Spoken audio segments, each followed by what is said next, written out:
On the 8th of September 2023 at 11 o'clock in the night, this city and this country saw one of its worst natural disasters in its history.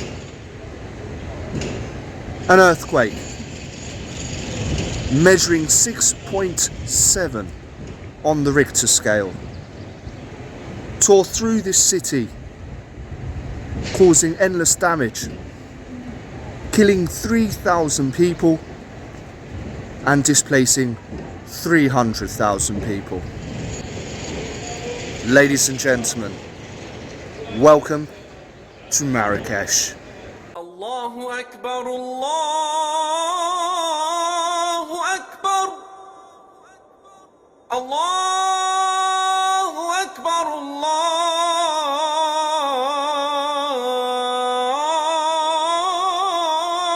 Akbar.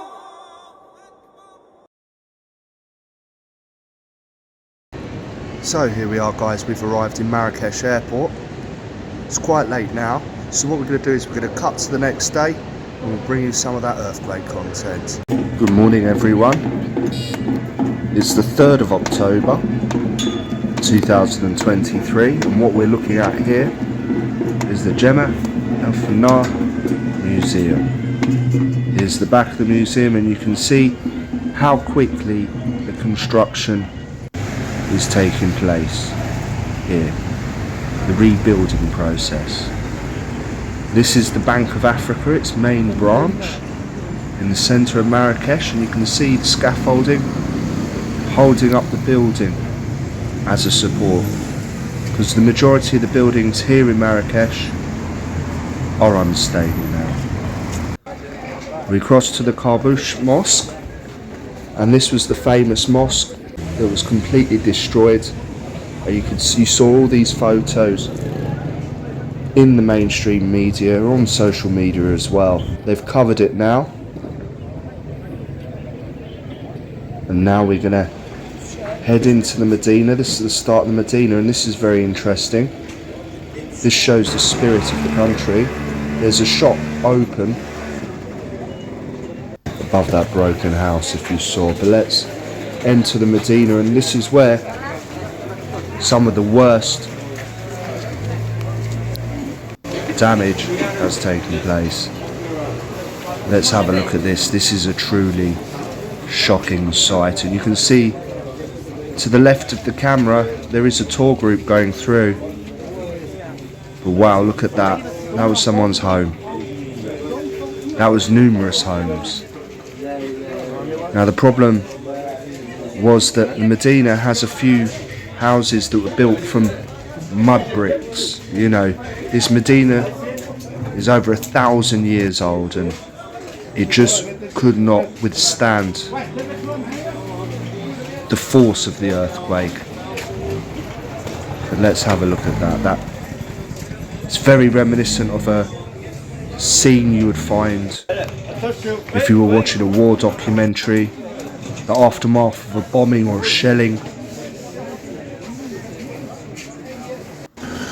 But let's head through the Medina as we check out other sites. You can see here, this is the most common damage you can see. This is the electricity cables all out everywhere. There's another building and you can see they're rebuilding quick. It's only been 3 weeks since this disaster has struck. You can see a whole block there has been destroyed. And you wonder, it was 11 o'clock at night when the earthquake hit. So the majority of people would have been in their beds, especially young children and the elderly. And Morocco is still counting their rising death toll. We can just see here rubble, building materials. You can literally see inside this house. You can't really imagine what an earthquake looks like. You see it on the TV and you see these famous images, but to see it in real life is something different. So guys, we've just surveyed the damage there. in the Marrakesh, Medina, which is actually a World UNESCO Heritage Site. And as you can see from those images, they speak for themselves. But now we're going to head to the south of the city, and we're going to see how that survived during the earthquake. So as we head south, we arrive at Marrakesh's city walls. These walls are over 1,000 years old, and look how completely destroyed they are. There was also a taxi rank. Here you can see the signs, and it's just not there anymore. It is something very sobering to see in real life. We can see here though, on a positive note, the rebuilding is going on. The unsecure buildings are scaffolded, you can see that rubble there. But let's head towards the Kasbah, and at first glance it doesn't look so damaged. But we can see the main mosque here in the Kasbah, that's actually sealed off, there is a barrier going round. And this is where the damage really becomes noticeable. Here in the old Jewish quarter in the Kasbah, when the Jews left Morocco, the poor of Morocco came in and took the houses, and they live there to this day, or at least whose houses survived. This was shocking. These are street lights absolutely blown out by the force of the earthquake, and well, this image can speak for itself completely. A house absolutely destroyed. Before I arrived, there were people going through the rubble with their bare hands, and I felt pretty disrespectful to start filming them. It's a really sobering experience when you come here and you see the utter devastation like there is behind me here. You can't help but think, what's happened to the people that used to live in these houses behind us? Did they survive? Are they homeless now? Well, I guess as you can see from the damage, that's more than likely going to be the case. Let's push on through the Kasbah and see what the damage is. Yeah, come on, let's go. So, here we are, walking through the ancient Kasbah now, and the damage is just becoming apparent. Look, the rock has chipped away, metal wires hanging out. If we turn around, look at the damage that's been done to the house on the right there.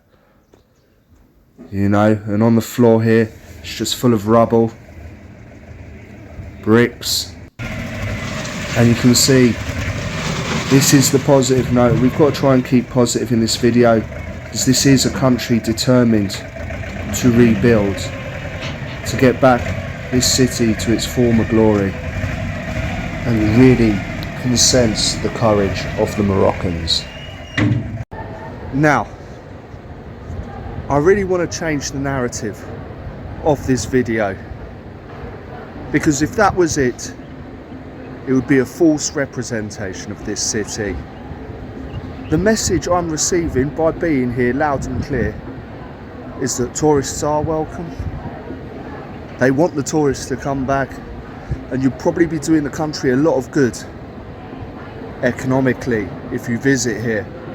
So yeah, let's change the genre of this video, mid-video, and let's take a look at all the tourist sites and see how Marrakesh is really handling things. Come join me.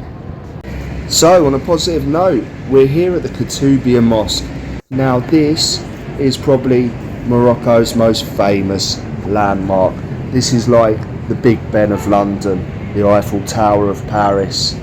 This is absolutely fantastic. It's closed off to the public because of the earthquake, but nevertheless, absolute beautiful sight to see here. I couldn't come to Morocco without seeing the snake charmers, the famous snake charmers. And we have three very venomous species. The puff adder here in the middle, that contributes for 60% of all fatal bites. The Egyptian cobra on the left, and there's a desert horn viper there in the middle. And I give these guys the camera so they can do some shots. They do expect a fee, and I gave them 50 dirhams, which equates to about £4. I think for my time to go to meet some of Africa's most venomous snakes, it was absolutely worth it. And that is something that I would do on holiday. You know, as soon as I see an animal, I'm attracted to it, and they always hook me in. So yeah, but let's go through the Jama El Fanar, the main square, and this is the biggest square in Africa. The whole continent. This is the biggest square. We're going to enter through the Medina. Now, we were there this morning filming that earthquake content, but what I want to film now is have a look at everything's open. Look at these, the shops. It's absolutely fantastic. And as you see, the deeper we go into the Medina, which I got lost in a fair few times on this trip, the tourists are there. It's absolutely safe. There was a little fear about aftershocks, but they soon died a week or so ago, and it was business as usual. I didn't feel any aftershocks, and not once on this trip did I feel nervous or scared or any sort of feeling like that. I was totally comfortable and confident, as I normally am when I'm travelling in Morocco. But yeah, let's have a look. There's some funky markets. The Medina is made up of so many different markets selling so many different produces, so you're always going to find a still here. But yeah, you just can't help but just stroll around, and it takes hours to get through. You know, I think the original footage I've got for this video goes well over an hour just going through the markets, so maybe I'll bank that, put that onto the shorts. But as you can see now, the sun is setting, and thank God it has been 42 degrees. That was the hottest temperature at 3 o'clock today, and that's when I was down at the Kasbah filming those pretty horrific scenes. But yeah, now we're back. You can see the fake football shirts up. I saw all the fake designer bags and that. So yeah, if you're looking for some bargains, this is definitely the place. It's got the traditional ornaments that you'd find at home. They sell furniture, absolutely everything you could wish for. But look at the ceiling here as well, and the light coming down onto this part of the Medina. You've got the rugs. Everywhere you go, you can buy carpets and rugs. It is a theme here. But yeah, Marrakesh, wow, what a city. It absolutely blew me away. And I was only there for 2 nights, but absolutely fantastic. And while we're there, I guess I'll let you in on the price of the whole trip. So the whole trip cost me just under €50, or about £42. That was accommodation for 2 nights in the main square, in a pretty decent accommodation. That also was my return flights from Malaga as well. So that whole thing, yes, just under, it was like €49, or about £43 English. But yeah, let's make our way through and look at all these beautiful colours coming off these shops. You see these guys, they're whizzing around. Very important thing I learnt when in Morocco, when walking through the Medina, you walk on the right hand side, so the motorbikes can pass you on the left. So if you're going there, and I've been to the country several times now, I never knew that rule until someone pulled me to the side, pointed out the error of my ways, and I was wondering why everyone's bibbing at me, honking their horn. What's going on? You know, but yeah, I was informed, so don't make the same mistakes I do, learn from my mistakes. But yeah, look at this as the sun sets now. You can see the squares just coming to life, and the best time to visit this is in the night. This is when all this place here is quite empty, but this will just fill up with loads of food stalls and juice stalls. See a group of Japanese tourists going past. In fact, the majority of people you're seeing going past now are tourists. So if you are thinking about coming to Marrakesh, there's no reason not to. I had an absolutely fantastic time, and definitely think I'm going to be visiting here again soon. I'd definitely like to have more time here, because there's a lot more I didn't see, and maybe after the earthquake period has passed, more attractions will be open for the public, when the buildings become more stable and secure. But here we are, the sun's setting over the Kutubiyya Mosque, and we're just going to do a quick little run round. That empty space you saw has now come alive with shops. You have a very lovely little restaurant here. One final lap of the square, I think. Can you see they have tuk-tuks here? This really surprised me. I never expected to see tuk-tuks in North Africa, but there we are. As we come round the corner, you can see street vendors selling their merchandise, and this city is absolutely buzzing. So guys, as the sun sets behind me here in the beautiful city of Marrakesh, what have we seen from this journey this weekend? Well, it's definitely worth a visit. If you've got plans to come here in the near future, there's absolutely no need to cancel them. It is business as usual. Okay, a couple of tourist sites might be closed, but that's because the buildings are not stable enough yet, so that's for your safety. But for everything else, it's completely open. It's a magical city, and I couldn't recommend it enough. But from me here in the centre of Marrakesh, I'll see you on the next adventure.